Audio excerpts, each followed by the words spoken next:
If you like my videos and want to support me on Patreon, please do so by clicking the link below. Thank you very much. The game of marbles. It's been around since the early 20th century. Little boys and girls would love to collect them, trade them, and aim to be the best marble player around. In 1984, Mark Cerny created something that brought all of these elements together. No, I'm not talking about Pocket Pool. I'm talking about Marble Madness, the excellent arcade game from Atari. What is the mysterious sequel that was actually completed but never released? Let's find out as we discuss the history of Marble Madness. Mark Cerny was hired on to Atari at the age of 17. The first few years were not that fortuitous, having worked on an arcade version of the Michael Jackson song Thriller, which was later canceled.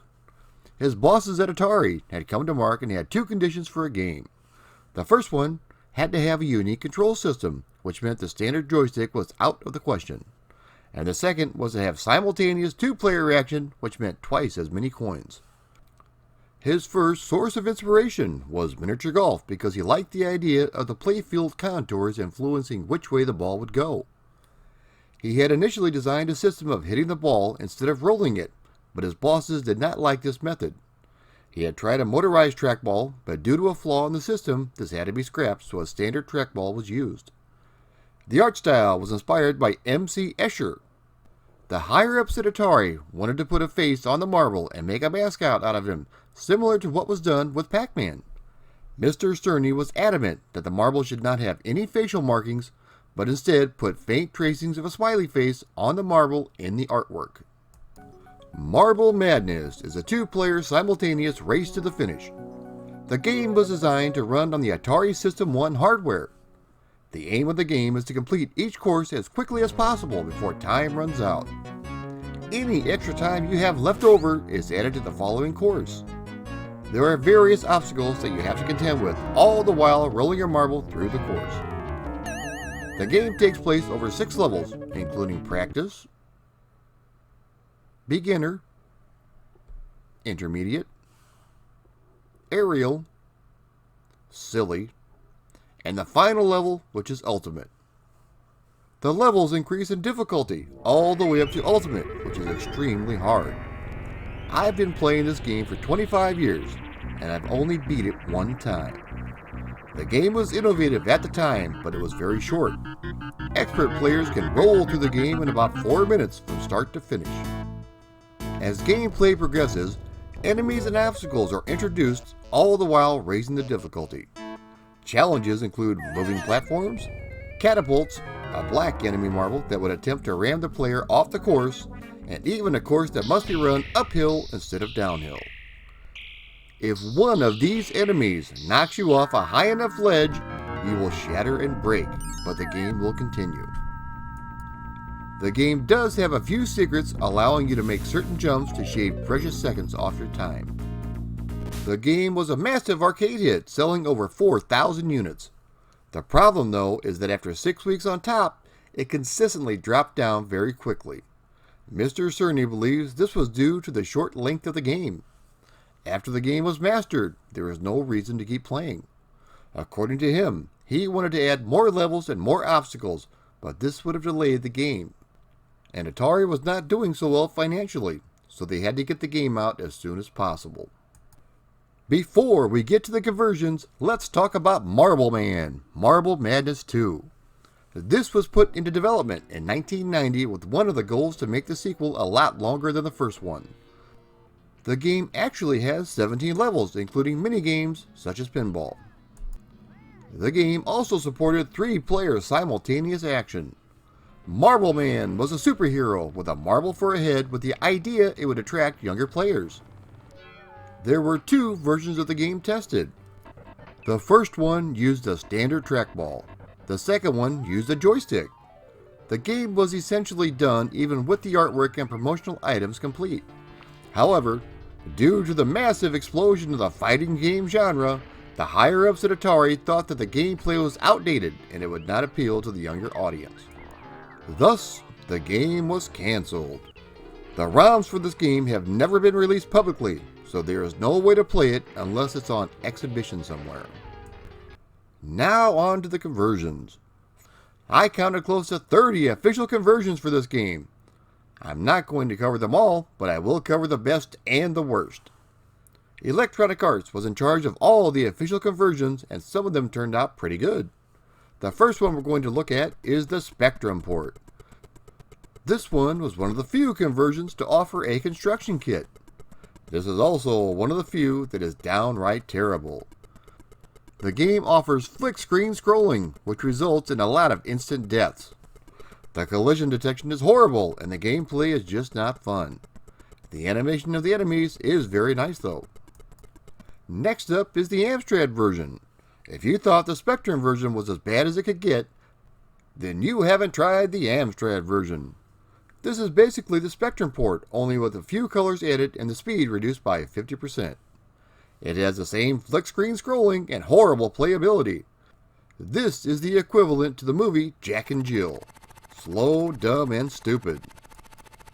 The Apple II version looks nice in still shots, but the animation of the ball is glitchy. Also, the controls are really bad. It's impossible to control the marble as it rolls down the hill.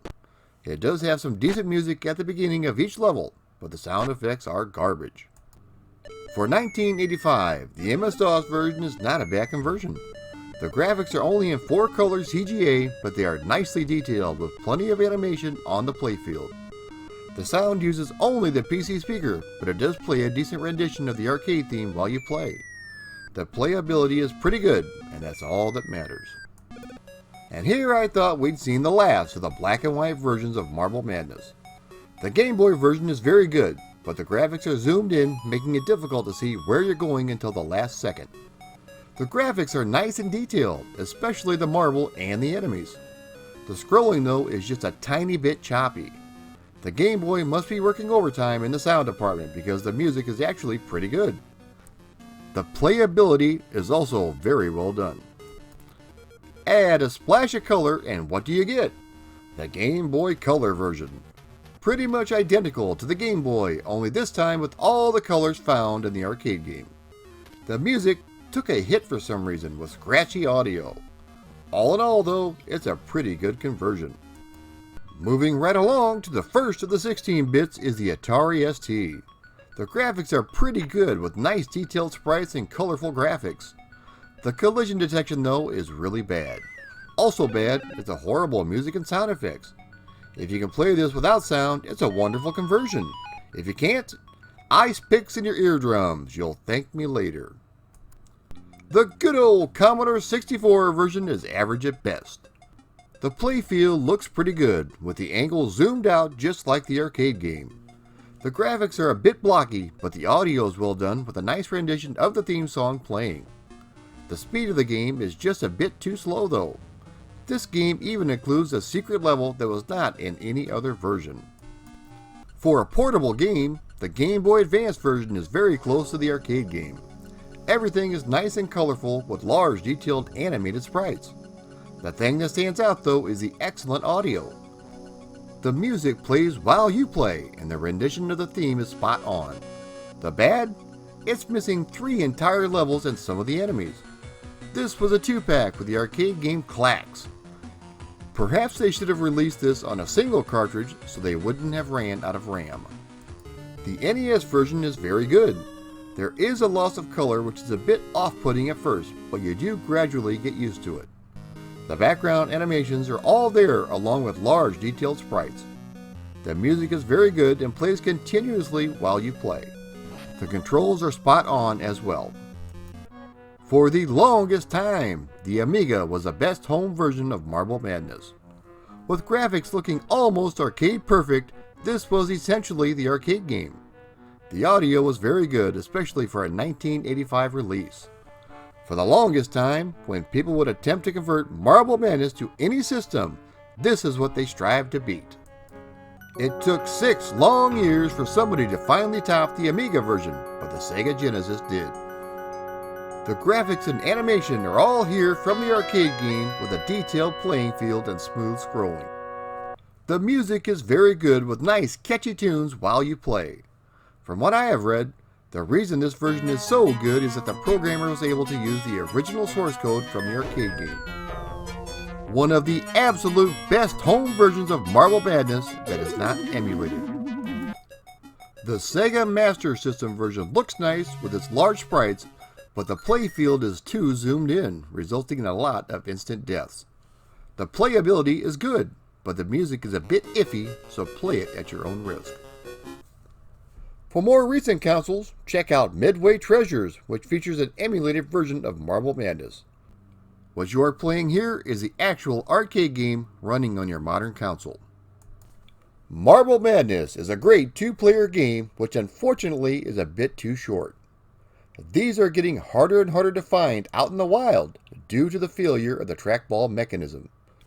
So if you do see one, give it a go, because you may not run into one ever again. If you like my videos, please consider supporting me on Patreon.